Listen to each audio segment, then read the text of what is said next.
प्यारे भारतवासियों, next level में आपका स्वागत है। ज्योमेट्री जो मैं पढ़ा रहा था उसका पहला चैप्टर है लाइन, उसका भाग 2 लेकर मैं आप सबके सामने उपस्थित हूँ। वीडियो को शुरू करने से पहले मैं आपको बता दूं, जिन लोगों ने मेरा पहला भाग देख रखा है वो उसको अच्छी तरह से रिवीजन कर ले, और जिन लोगों ने मेरा पहला भाग नहीं देख रखा है तो उस वीडियो का डिस्क्रिप्शन में मैंने लिंक दिया हुआ है, पहले आप जाएं, उस भाग को देखें, सारी थ्योरीज को अच्छे से पढ़ें और उसके बाद हमारे इस प्रॉब्लम सॉल्विंग सेक्शन में आए, ताकि आपको सारी चीज़ें अच्छे से समझ में आए और जो भी बताया जाए उसको आप सीख सकें। मैं ये भी चाहूँगा कि जो क्वेश्चंस यहाँ पर आपके सामने आते जाएं, पहले आप वीडियो को रोकें और उसे खुद से सॉल्व करने का प्रयास करें, उसके बाद वीडियो ऑन करके उसका सलूशन देखें, ताकि आप प्रैक्टिस अच्छे तरह से कर सकें। हाँ, तो चलते हैं आज के पहले क्वेश्चंस की ओर। कहा जा रहा है कि अंतः कोणों तथा बाह्य कोणों का नाम लिखें। देखिए यहाँ पर एक रेखा दी हुई है, उसमें कोई एक रेखा प्रतिच्छेद कर रही है और विभिन्न तरह के कोण बन रहे हैं। पिछले वीडियो में मैंने बताया था कि किस कोण का क्या नाम है और उसे हम कैसे पहचानेंगे। तो कहता अंतः कोण। अंतः कोण किसे कहते हैं? जो रेखा के अंदर बना हो। तो एक्स रेखा और वाई रेखा के अंदर जितने भी कोण बने हुए हैं उसे हम अंतः कोण कह सकते हैं। तो पहला है डी, दूसरा है सी, तीसरा है एफ और चौथा है ई। तो डी सी एफ ई हमारे अंतः कोण हो गए। उसके बाद कहता है बाह्य कोण। तो रेखा के बाहर जो बने कोण है इसे हम क्या कह सकते हैं? बाह्य कोण। तो बाह्य कोण कौन है? A B H G. तो इसे हम लिख देते हैं ए बी एच जी। इस तरह से हमारा पहला क्वेश्चन सॉल्व हो जाता है। अब हम चलते हैं दूसरे क्वेश्चन को। दूसरे क्वेश्चन में क्या कहा जा रहा है कि अगर संगत कोण युग्म को m, एकांतर अंतः कोण को n तथा एकांतर बाह्य कोण को p से व्यक्त करें तो बताएं।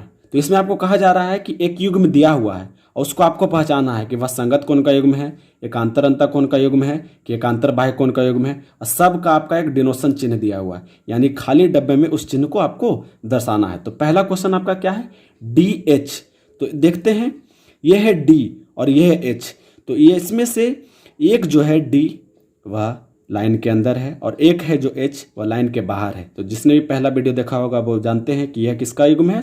संगत कोण का युग्म है। संगत कोण के युग्म को किससे दर्शाते हैं? एम से। तो यहाँ पर हम क्या लिख देंगे? एम। दूसरा क्वेश्चन चलते हैं, बी और ई। बी लाइन के उधर है और ई लाइन के इस तरफ है, यह भी किसका युग्म है? संगत कोण का। तो इसे भी हम क्या लिख देंगे? एम। तीसरा क्वेश्चन क्या है? डी और ई। कौन सा क्वेश्चन है? डी और ई। तो डी और ई दोनों रेखा के अंदर है, लेकिन क्या है? लाइंस के अगल बगल है। तो लाइंस के अगल बगल हैं, तो इस कोण का क्या नाम था? एकांतर अंतः कोण, जिसे एन से दर्शाया जाता है। तो इसे हम क्या लिखेंगे? एन। उसी तरह से देखते हैं ए और जी। तो ए भी लाइन के बाहर है और जी भी लाइन के बाहर है। तो पता चल रहा है ये बाह्य कोण है, लेकिन कैसा है? लाइन के इस साइड और लाइन के इस साइड। इसका मतलब इसको हम बाह्य कोण तो कहेंगे, लेकिन कैसा बाह्य कोण करेंगे? एकांतः बाह्य कोण, जिसे पी से दर्शाया जा रहा है। तो ये हमारा हो जाएगा पी। पांचवा क्वेश्चन है सी एफ। क्या है? C F. सी लाइन के अंदर है, एफ भी लाइन के अंदर है। ये तो अंतः कोण है, लेकिन कैसा अंतः कोण है? एकांतर अंतः कोण, जिसे किससे दर्शाया जा रहा है? एन। तो ये हो गया एन। छठा चलेंगे, बी एच। तो बी क्या है? लाइन के बाहर है। एच भी क्या है? लाइन के बाहर है, लेकिन दोनों तिर्यक रेखा के अगल बगल है। इसका मतलब इसे बाह्य कोण तो कहेंगे, लेकिन कैसा बाह्य कोण कहेंगे? एकांतर बाह्य कोण, जिससे किससे दर्शाया जा रहा है? पी से। तो इस तरह से हमारा दूसरा क्वेश्चन भी सॉल्व हो गया। अगला प्रश्न बड़ा ही इंटरेस्टिंग प्रश्न है। इस चित्र को आप देख सकते हैं। तो इसमें दिया हुआ है कि अगर a बराबर 70 डिग्री हो तो बाकी बचे b, c, d, e, f, g, h का हमको मान निकालना है। तो देखिए, अगर a दिया हुआ है तो ये आपको पता होगा कि a और f संगत कोणों के युग्म है, और ये भी आपको पता होगा कि a किसके बराबर है? f के बराबर है।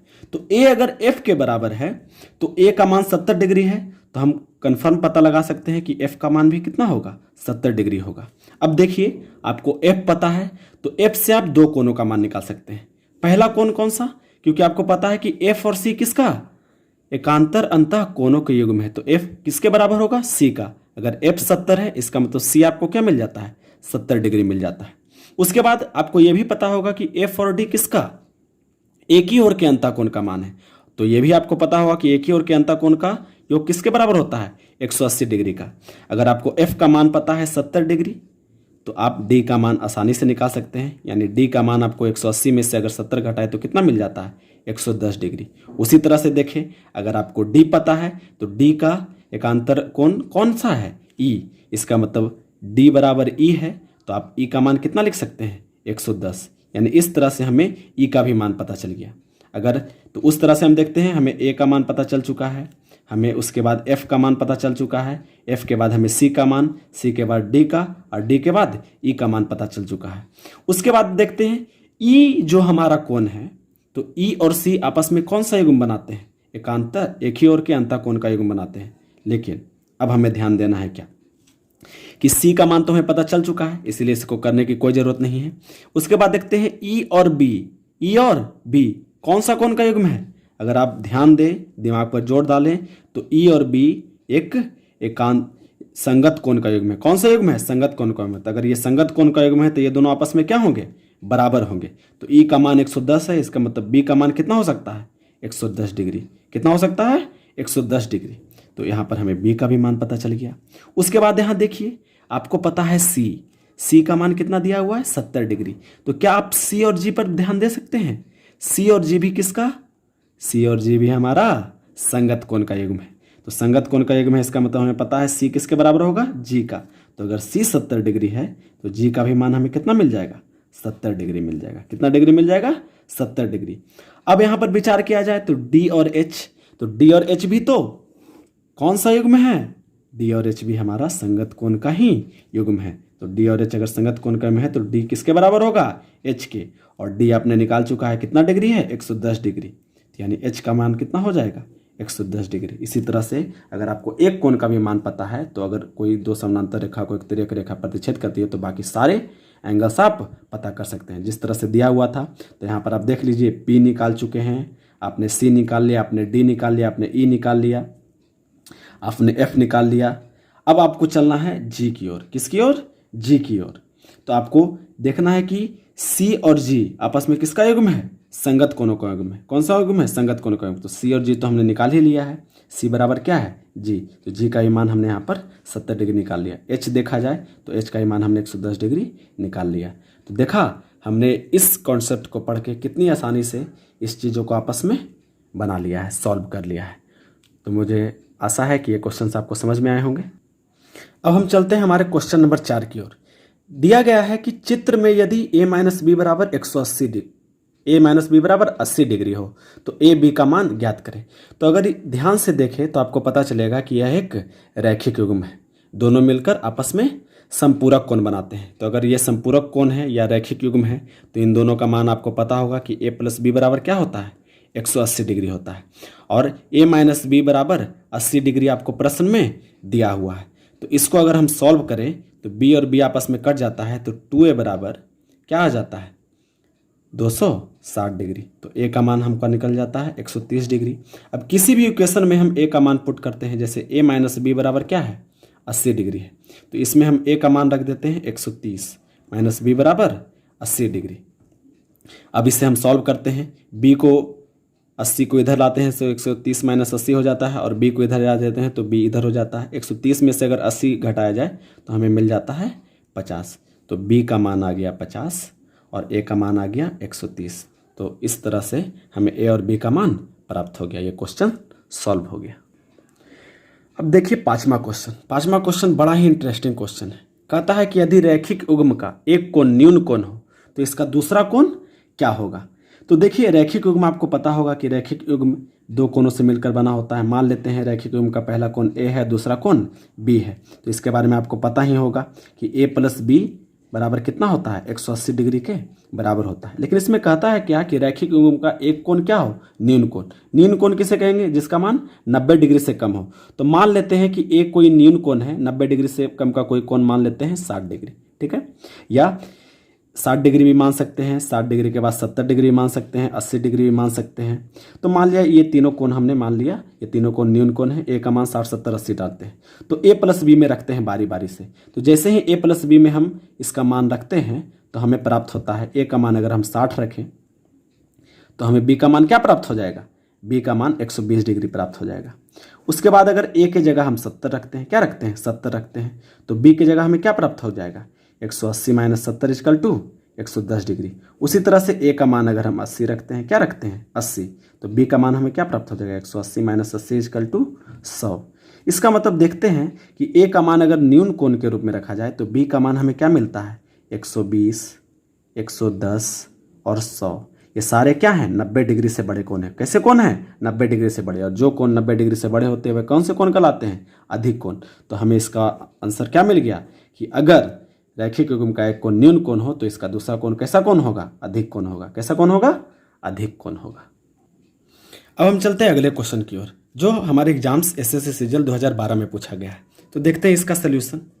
ये देखिए इस तरह से के और एल आपस में समानांतर दिया गया है और इस कोण का मान बताया गया 45 डिग्री। तो आपको ए डिग्री प्लस बी डिग्री बनाना है। तो इसके लिए आप देखिए बस थोड़ा सा इसका किसी क्वेश्चंस को बनाने के लिए अप्रोच की ज़रूरत होती है। तो देखिए इसका अप्रोच ये है कि हम ये ले लेते हैं के और एल समानांतर दिया हुआ है, ठीक है। इसके समानांतर के और एल के समानांतर एक और रेखा खींच देते हैं। क्या खींच देते हैं एक और रेखा। यहाँ पर आपका दिया हुआ है ए डिग्री, यहाँ पर आपको दिया हुआ है बी डिग्री। अब देखिए तो एक समानांतर रेखा है एक्स मैंने खींच रखी है। तो एक समानांतर रेखा एक्स और एक समानांतर रेखा के, तो एक्स और के आपस में समानांतर है, उसको एक तिर्यक रेखा ये प्रतिच्छेद कर रही है। तो प्रतिच्छेद कर रही है तो आपको पता होगा यहाँ पर एक कोण मान लेते हैं एम और यहाँ पर का एक कोण मान लेते हैं एन। तो देखिए तो अगर ये दोनों रेखाएं आपस में समानांतर है, इसको एक रेखा प्रतिच्छेद कर रही है, तो क्या ए और एम आपस में बराबर नहीं होगा। यानी ए बराबर हम एम लिख सकते हैं कि नहीं लिख सकते।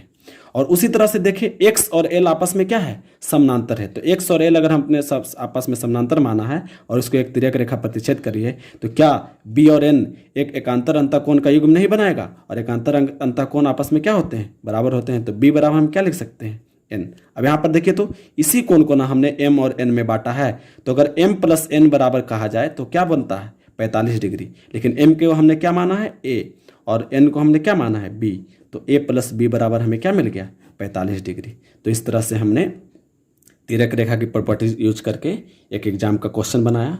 मुझे उम्मीद है कि आपको समझ में आया होगा।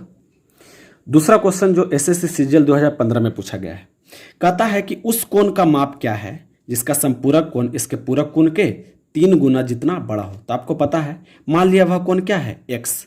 तो ये भी आपको पता होगा संपूरक कोण आपस में मिलकर कितना डिग्री बनाते हैं 180 डिग्री। तो अगर पहला कोण x मानते हैं तो दूसरा कोण क्या हो जाएगा 180 माइनस x। तो ये दोनों कोण तो हमने मान लिया। अब क्वेश्चन की ओर चलते हैं। कहता है उस कोण का माप क्या है जिसका संपूरक इसके पूरक के 3 गुना जितना बड़ा हो। तो देखिए संपूरक तो हमने 180 माइनस x मान लिया। अब पूरक में भी रिलेशन खोजने के लिए कर रहा है। क्या कर रहा है पूरक। तो इसका संपूरक तो 180 माइनस एक्स आ गया। लेकिन अगर पूरक खोजा जाए तो पूरक आपस में मिलकर क्या बनाते हैं 90 डिग्री। तो अगर x एक कोण है तो उसका पूरक कोण क्या होगा 90 माइनस एक्स। अब इन दोनों के बीच में हमें क्या बताना है रिलेशन। तो कहता है संपूरक इसके पूरक का 3 गुना है। तो संपूरक तो है 180 माइनस एक्स। अब पूरक का कितना गुना है 3 गुना। पूरक तो है 90 माइनस एक्स। तो इसका क्या कर देते हैं 3 गुना। अब हम इसे क्या करते हैं सॉल्व करते हैं। तो सॉल्व करते हैं तो 180 माइनस एक्स इजकल टू क्या आता है 270 माइनस 3x। अब 180 270 को इधर लाएंगे तो माइनस 270 हो जाएगा। माइनस 3x x उधर जाएगा तो क्या हो जाएगा प्लस x हो जाएगा। 180 में से 270 गया माइनस 90 हो जाएगा और ये माइनस 2x हो जाएगा। माइनस माइनस को हम काट सकते हैं तो x का मान कितना मिल जाता है 45 डिग्री। तो यही वह कोण है। तो x बराबर 45 लगा दिए। अब देखते हैं इसका संपूरक कोण कितना है। तो 180 माइनस 45 करते हैं कितना आ जाता है 180 में से अगर 145 घटाया जाए तो हमें 135 डिग्री प्राप्त होता है। तो ये हमारा हो गया संपूरक कोण। और 90 में से अगर हम 45 घटाएं तो हमें क्या मिलता है ये हमारा हो गया कौन सा पूरक कोण। अब देखिए इसका कहता था कि संपूरक कोण इसके पूरक का 3 गुना है। तो देखिए पूरक कोण का 3 गुना करेंगे तो 145 मिल जाएगा। देखिए 45 गुना 3 बराबर करते हैं तो हमें क्या मिलता है 135 डिग्री। तो वही तो हमसे पूछ रहा था कि वैसा कोण बताइए जिसका संपूरक उसके पूरक का 3 गुना हो। तो पहले कोण हमने माना x, संपूरक कोण हुआ 180 माइनस एक्स और पूरक कोण हुआ 90 माइनस एक्स। फिर क्वेश्चन के अनुसार हमने रिलेशन बनाया, सॉल्व किया तो हमारा आंसर क्या आ गया 45 डिग्री। तो इस तरह से हमने प्रीवियस थ्योरी के आधार पर एग्जाम्स के क्वेश्चन को सॉल्व किया। अब इसी क्वेश्चन को देखते हैं। आपने 9th और 10th में ये पढ़ा होगा कि एक आधार पर कितना भी कोण बने उन सारे कोणों का मान आपस में किसके बराबर होता है 180 डिग्री के बराबर होता है। तो यहाँ पर देख लेते हैं समतल रेखा पर बने कोण। पहला कोण तो है 60 डिग्री, दूसरा कोण है 4x और तीसरा कोण है क्या 40। ये तीनों मिलकर आपस में किसके बराबर होंगे? कितना भी कोण हम अगर एक सप्तम में बना दे टोटल किसके बराबर होता है? 180 डिग्री के, क्योंकि हमें पता है कि स्ट्रेट लाइन एंगल या रिजु कोण किसके बराबर होता है? 180 डिग्री के। तो कितना भी कोण बन जाए वो आपस में किसके बराबर हो जाएंगे? 180 डिग्री के बराबर। तो 60 + 40 करेंगे तो 100 + 4x = 180। 4x = 180 - 100। x अगर कर ले तो 80/4 20 डिग्री। ये तो हल्का क्वेश्चन था, आराम से बन गया, ये आपको समझ में भी आ गया होगा। अगले क्वेश्चन की ओर चलते हैं। ये भी SSC CHSL 2015 में पूछा गया था। देखिए उसी तरह से पहले तरह के क्वेश्चन है। कहता है कोण तो हमें पता नहीं है तो हम कोण मान लेते हैं x। कहता है इसका पूरक, पूरक क्या हो जाएगा पता है 90 - x। संपूरक का 1/4 है, संपूरक हमें पता है, संपूरक क्या होता है 180 - 1। अब दोनों में रिलेशन क्या है? कहता है कोण का पूरक उसके संपूरक का 1/4 है, यानी जो पूरक हमारा है इसके संपूरक का क्या है 1/4। तो संपूरक का 1/4 कर देंगे। ठीक है, अब इसको हम सॉल्व करते हैं। 4 को इधर ले जाएं तो गुना करते हैं तो 9 × 4 = 36, 360 - 4x = 180 - x। अब 360 - 180 कर देते हैं, इसको -x + 4x कर देते हैं। यहाँ 180 आ जाता है, यहाँ 3x आ जाता है। तो x का मान हम आराम से देखते हैं 180/3 = 60 डिग्री। अब देखिए x आ गया हमारा 60 डिग्री, जो हमारा आंसर है। इसको चेक कर लेते हैं। 90 में से अगर 60 घटाएं हमारा क्या मिल गया 30 डिग्री, और 180 में से अगर हम 60 घटाएं तो क्या मिल गया 120 डिग्री। देखिए ये हमारा संपूरक कोण है, संपूरक कोण का 1/4 नहीं है 30, इसका पूरा कोण। तो इस तरह से हमारा क्वेश्चन सॉल्व हो गया। अब चलते हैं अगले क्वेश्चन की ओर, जो SSC CGL 2013 में पूछा गया था। कहता है 2 संपूरक कोण। तो सबसे पहले तो हम मान लेते हैं एक कोण x है तो उसका संपूरक क्या हो जाएगा 180 - x। ये दोनों आपस में क्या है संपूरक कोण है। क्यों? क्योंकि x + 180 - x जोड़ा जाए तो x कट गया, ये किसके बराबर होगा 180। संपूरक कोण किसके बराबर होते हैं 180 के बराबर होते हैं। तो 2 संपूरक कोण किसके अनुपात में है 2/3। तो इसका मतलब x/180 - x का अनुपात क्या है 2/3। इसे हम सॉल्व कर लें। 3x बराबर क्या हो जाएगा 180 को 200 गुना करेंगे तो 360 - 2x, 2x उधर चला गया तो 5x = क्या आ गया 360। अब x को 360 से भाग देंगे तो कितना 72 डिग्री आ जाएगा। तो x अगर 72 डिग्री है तो 180 - x कर लें तो 180 में से अगर 72 घटा जाए तो हमें कितना मिल जाता है 108 डिग्री। यानी हमारा पहला कोण हो गया 72 डिग्री और दूसरा कोण हो गया क्या 108 डिग्री। तो हमारा ऑप्शन क्या आंसर हो गया C। इस तरह से हमने संपूरक कोण के क्वेश्चंस को सॉल्व कर लिए। इससे आगे बढ़ते हैं। ये भी क्वेश्चन SSC CGL 2015 में पूछा गया था। कहता है 2 संपूरक कोणों में 44 डिग्री का अंतर है तो उनमें से एक कोण कौन सा है। तो फिर से हमें संपूरक कोण तो हम जानते ही हैं, पहला कोण अगर x माने तो दूसरा कोण क्या हो जाएगा 180 - x। अब इन दोनों के बीच का जो अंतर है वो क्या कहता है कि इन दोनों 2 संपूरक कोणों में 44 डिग्री का आपस में क्या होता है अंतर आता है। तो दोनों को घटा देते हैं, x - 180 - x करते हैं जो किसके बराबर है 44 डिग्री को। तो x - 180 + x बराबर 44 डिग्री। x आपस में जोड़ लें तो 2x हो जाएगा और 180 उधर जाके जुड़ जाएगा। तो 180 में से अगर 44 जोड़े तो हमें कितना मिल जाता है 224। तो x बराबर हमें कितना मिल जाएगा 112 डिग्री। तो अगर पहला कोण 112 डिग्री है तो दूसरा कोण हम निकाल लेते हैं, क्योंकि 112 डिग्री तो हमें ऑप्शन में दिख नहीं रहा। तो x बराबर 112 मिल गया। तो दूसरा संपूरक कोण कौन सा है 180 - x। 180 - 112 करते हैं तो हमें कितना प्राप्त हो जाता है 10 में से 2 गया 8, 7 में से 1 गया 6, यानी 68 डिग्री। 68 डिग्री हमें दिख रहा है, ऑप्शन है। यानी हमारा कौन सा आंसर हो जाएगा ऑप्शन है। ये भी क्वेश्चन एग्जाम्स में आए हुए थे, इसे भी आपने आसानी से बना लिया। अब आते हैं इस क्वेश्चन की ओर। ये बड़ा ही इंटरेस्टिंग क्वेश्चन है, जैसे जैसे इस क्वेश्चन को पढ़ेंगे वैसे वैसे बनाते जाएंगे। कहता है एक रेखाखंड में 3 पॉइंट A और B है। तो सबसे पहले एक रेखाखंड बना लेते हैं। एक पॉइंट A है, दूसरा पॉइंट O है और तीसरा पॉइंट क्या कह रहा है B है। कहता है C पॉइंट इस लाइन पर नहीं है तथा AOC 40 डिग्री है। तो AO और C हमारा क्या है AOC मिलकर 40 डिग्री बनाता है। तो एक न्यून कोण है तो इस तरह से हम बना लेते हैं। AOC का मान कितना है 40 डिग्री के बराबर है। उसके बाद कहता है OX तथा OY AOC के अंतः तथा बाह्य द्विभाजक। अगर ये 40 डिग्री है तो ये कितना हो जाएगा 140 डिग्री हो जाएगा। अब कहते हैं कि OX बना लेते हैं। OX ये कहता है AOC का अंतः द्विभाजक है। तो अंतः द्विभाजक है तो ये कोण 20 डिग्री हो जाएगा और ये कोण क्या हो जाएगा 20 डिग्री। और OY क्या OY बाह्य द्विभाजक है, तो ये कोण भी 70 डिग्री हो जाएगा, इधर का भी कोण क्या हो जाएगा 70 डिग्री। अब हमें कहता है कि एक्स ओ बाई का मान निकाले। किसका मान निकाले? एक्स ओ बाई का। तो हमें अगर एक्स ओ बाई का मान निकालना है तो देखिए एक्स ओ और बाई कौन सा कोण है? ये वाला। तो एक्स ओ बाई का कोण निकालना है तो हमें सबसे पहले क्या करना पड़ेगा? X O C plus C O Y को हम क्या एक्स ओ बाई लिख सकते हैं।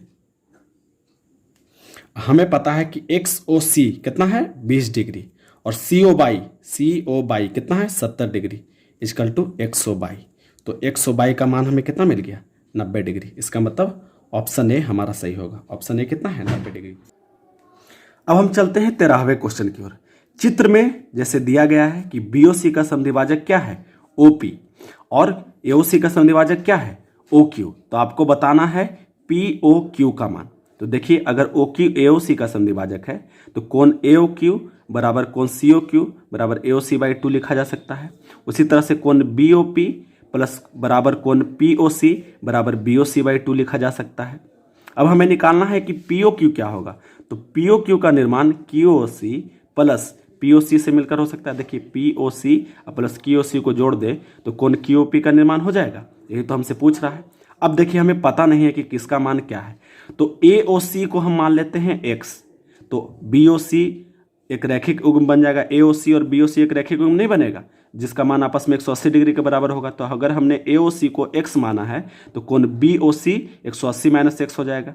अब देखिए पीओक्यू हमने किया था क्यूओसी प्लस पीओसी।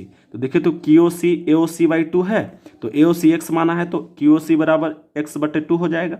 और पीओसी क्या होगा? BOC by 2। बीओसी को तो हमने 180 माइनस एक्स माना है तो 180 माइनस एक्स बाई 2 हो जाएगा। अब देखिए 180 माइनस एक्स बाई 2 को अगर डिवाइड कर लेते हैं तो 180 बाई 2 और माइनस एक्स बाई 2 इसको हम लिखा जा सकता है। अब x by 2 minus x by 2 आपस में कट गया तो बचा क्या 180 बाई 2, यानी पीओक्यू का मान हमें कितना मिल गया 90 डिग्री, जो हमारा ऑप्शन क्या है सी। इसी तरह से वीडियो का पार्ट 2 हमारा जो लाइंस था ज्योमेट्री का उसका पार्ट 2 समाप्त होता है और इसके बाद जो अगला चैप्टर है उसकी वीडियो आपको प्रोवाइड की जाएगी। अगर आपको ये वीडियो अच्छा लगा हो तो इसे लाइक और सब्सक्राइब करें और हमारे वीडियो से जुड़े रहें।